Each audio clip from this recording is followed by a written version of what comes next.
Hello, everybody. Scott Golden here with the Golden Opportunities Coaching YouTube page and the Pro Wrestling Logic YouTube page. I'm gonna adjust my microphone here. Apologize for that. In any event, this is the Impact review for the 30th of March 2021, and I don't know. I mean, Impact in comparison to what AEW is doing, in comparison to WrestleMania season, honestly, feels kind of like a flat project at the moment. Although they're building well towards the unification match of, I guess it's a unification considered match, of the Impact title with Rich Swann versus Kenny Omega's AEW Championship. Um, we opened the show, or actually the pre-show, which is to me a foolish concept. Honestly, a wrestling promotion doesn't need a pre-show in a non-competitive environment, and I'm sorry, they're not considered, at least to most people's standards, a competitive promotion, drawing 100,000 views, maybe 200 at most, a week, when there are places drawing close to a million. Anyway, Rahet Raju and Hernandez defeats Falaba and Mr. Shira on the BTI program. Opening video recaps the main event of last week. Kyle Anderson defeating Eddie Edwards with the help of Gallows. Omega and Rich Swann promos as they head to their Rebellion contest.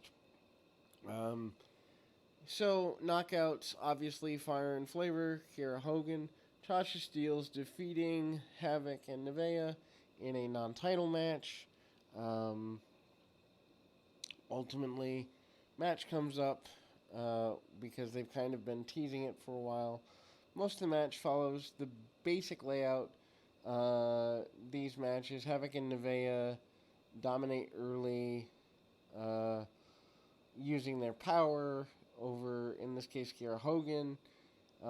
They get cut off by Hogan and Steelz, and they use their good tag team styles. Good styles clash, actually. Havoc is babyface in peril. She uses her power advantage to make a tag to Nevaeh. Couple of minutes, all women hit signature moves. Hogan gets the win over Havoc with a frog splash from Steelz. Decent match. Post match, we see Nevaeh and Havoc uh, seem to be kind of on the same side. Nevaeh finally snaps out and takes out Havoc. Uh, their friendship obviously has broken down. D'Lo Brown and Matt Striker run down tonight's card, including the announcement of Rebellion's new date on April 25th, Impact moving to Thursdays starting next week. Um, GM Miller interviews James Storm prior to his 1,000th match on Impact. That's just nuts to me for a guy to have 1,000 matches on a single brand. Storm said that this is the celebration and it's also dedication for him. He talked about coming up with Wildcat Chris Harris and how Bob Ryder got him his first deal. Rest being history, Saban and um, he kind of talks about Saban and something, brought out Harris as a special surprise for Storm.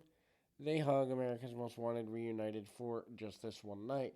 Actually, wouldn't do them harm to reunite more regularly if it's an option. But anyway, Miller interviews Deanna Perrazzo and Susan.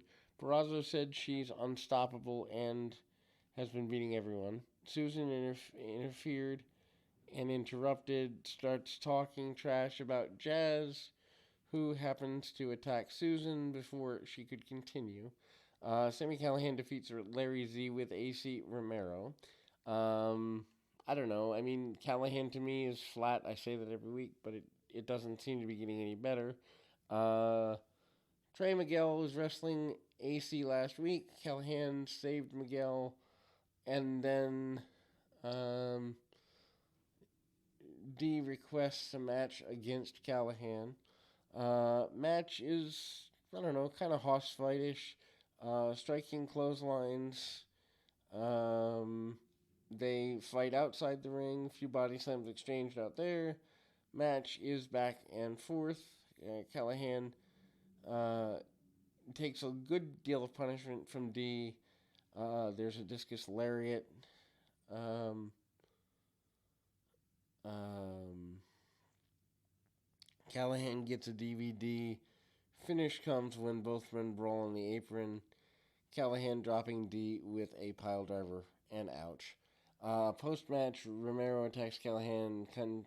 Commentary makes notes that Miguel didn't return the favor to save Callahan, so that's obviously one sided. I wonder if that makes him look like a heel in the end. Video package on Finn's Juice running through New Japan Cup and mentions of Impact Tag titles during that promo package. Omega, Callis, and the Good Brothers watching the commercial and making comments about how Finn Juice gets better. Anderson and Gallows are not improving.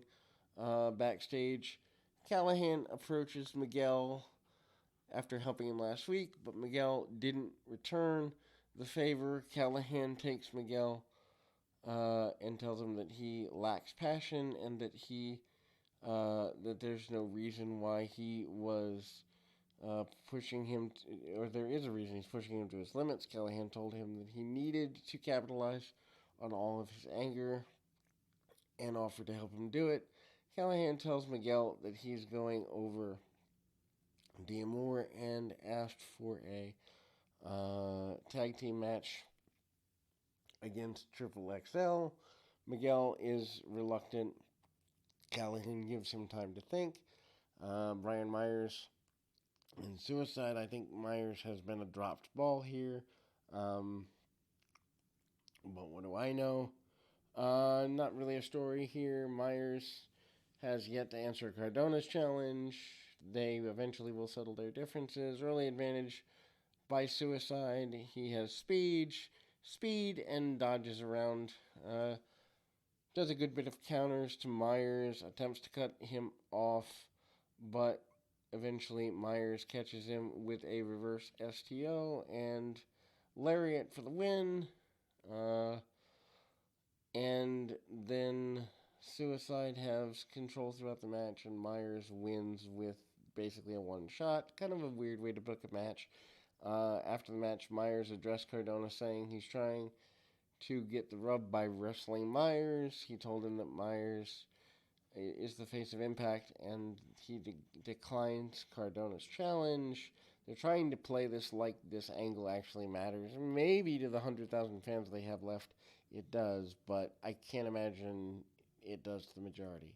Backstage, Jazz goes to Tommy Dreamer, who is putting together Hardcore Justice. Dreamer proposes an opportunity match that Jazz can get a shot at Purrazzo. If Jazz puts something up for grabs, Jazz puts her career on the line. I don't know. But I guess that means they're going to keep it going for a little while longer, because I can't imagine that they wouldn't potentially just blow it off that way. Anyway, AEW commercial time. Tony Khan and Shivani talk about tomorrow's Dynamite. Khan did some heel work, that he controls wrestling and Omega's bookings, and that once Omega has things under control, they'll lose control of their own title, and the Impact title, that is. Swingers, Paradise, Bravo and Swinger talk about making a lot of money by opening bookings for Rebellion. Omega and Callis walk in, wondering what the odds are on Omega versus Swan, and they're 1-1 until Callis shows Swinger the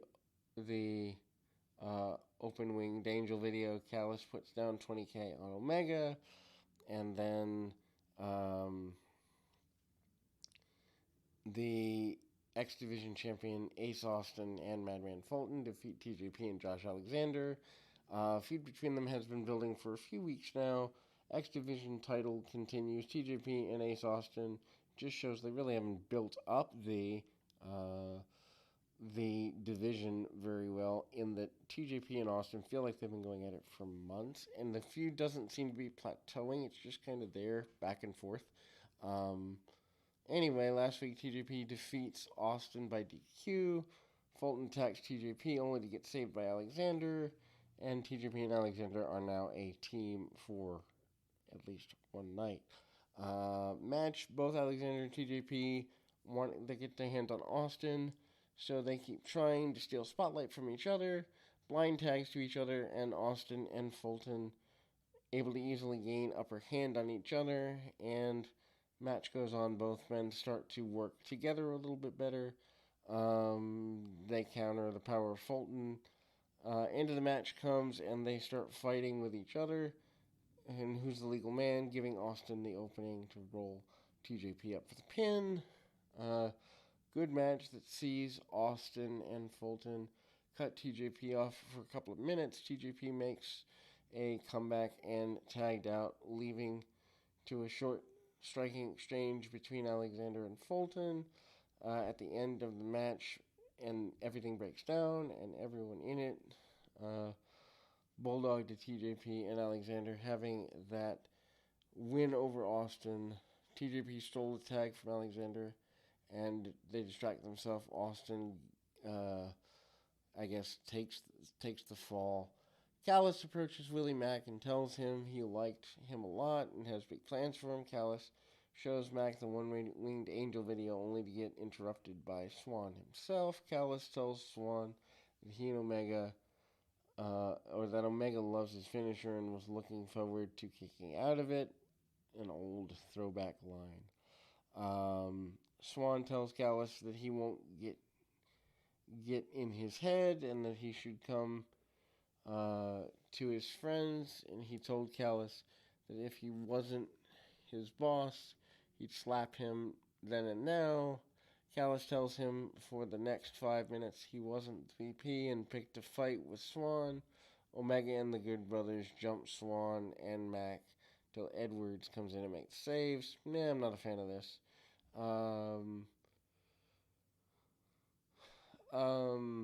There's a tease for a debut in April. Backstage, Raju tries to talk tag team plans with Hernandez after they win on BTI, but Hernandez told him that relationship is based on getting paid and nothing else. Promo from Violent by Design and Eric Young talking about his match with James Storm tonight. And he said that this company was built on men like them. Tonight he was going to show them that this world belonged to him. Kind of a dicey promo, but again, Eric Young's been around this company more often than he hasn't. I mean, he went off to WWE and they wasted him, and then he comes back. Anyway, Dreamer has a meeting with the Knockouts to announce plans for the Hardcore Justice. Purrazzo cuts a promo on how she'll retire Jazz and how she's hoping to get some competition from the roster soon enough. Dreamer tried to bring out Su Yung out of Susan, but that doesn't work out. Dreamer announces number one contenders for the women's scramble match. Anything goes. Winner gets her shot at Rebellion. Havoc, Jordana Grace, and Nevaeh are in on the idea, but Dashwood wasn't happy about the idea. Brown and Stryker announced that Omega and the Good Brothers versus Swann, Mack, and Edwards in Omega's Impact Wrestling TV debut takes place next week. This is good for them, but bad for them at the same time. Good for them in the sense that I think Omega will give them a rub. Bad for them that they haven't built their talent up properly since the last time he was there. James Storm with Chris Sabin, Jake Something, and Wildcat Chris Harris defeats Eric Young with Violent by Design. Again, they're celebrating the 1000th match of Storm in a promotion that's hanging on by its last legs. It's better than it used to be, but it's still a long way from being a national level promotion that people really truly care about. Good match, but could have been better. Storm controls the action early, but after distracting himself, Young cuts him off after running his head first into the post. Young works over Storm's head, but it wasn't long for Storm to make a comeback. Storm hits his eye of the Storm finish, near fall on Young, hits the top rope elbow for himself. Finish came down to both teams brawling outside. Storm's been tossed to the floor. Harris makes sure that Young couldn't get his hands on his mask, sending him up for Storm to take him out of the last call for the win. Storm and his guys just posed post match. They go off the air. Kind of a flat finish. But again, wrestling doesn't build month to month anymore. They just kind of throw things out there, and things fall more flat than they should. We'll be back with an AEW review and an NXT review tonight, and hopefully some more stuff as well. But we'll be back. Keep your feet on the ground, your mind in the moment.